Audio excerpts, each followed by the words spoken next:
Sa layong 1,026 km or 21 hours na paglalakbay ating pupuntahan ang Pagudpud, Ilocos, Norte.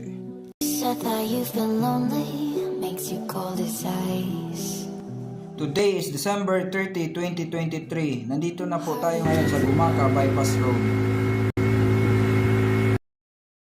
Paglabas ko ng Alabang, pumasok na ako sa EDSA, Guadalupe show hanggang sa makarating ako sa Balintawak exit. Slide left onto EDSA Ortigas Flyover Pan-Philippine Highway. Alam ko bawal dito ang tok-tok sa EDSA, ngunit wala akong magagawa kasi dito kami dinala ni Waze. Continue on C4 for 6 kilometers.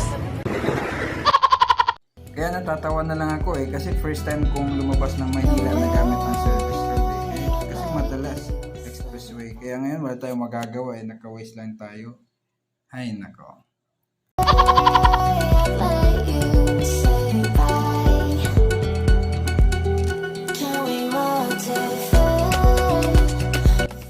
Finally, nakarating na rin po kami sa Ilocos Sur. So more or less 41 hours ang aming travel.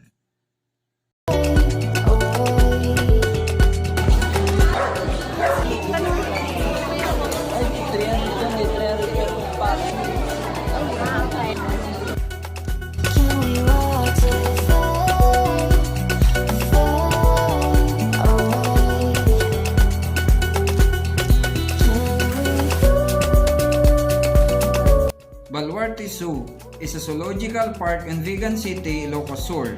It was established by politician and businessman Chavit Sinson.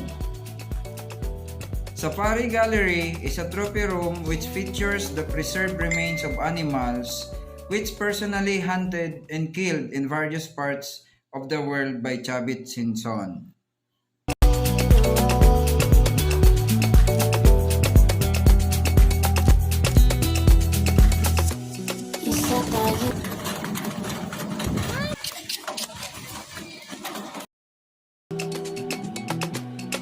Trying to be patient.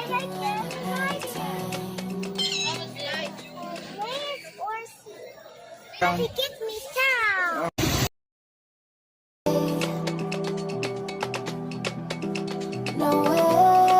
Poway Church declared as the National Cultural Treasure by the Philippine government in 1973 and UNESCO World Heritage Site in 1993. And I just wanna understand everything that let us hear the teardrops when I hold your hand. The Bangi Windmill Farm connected to the Luzon grid. The windmills supply 40% of Ilocos Norte electricity needs. No way I'd let you say bye. Can we watch it fall?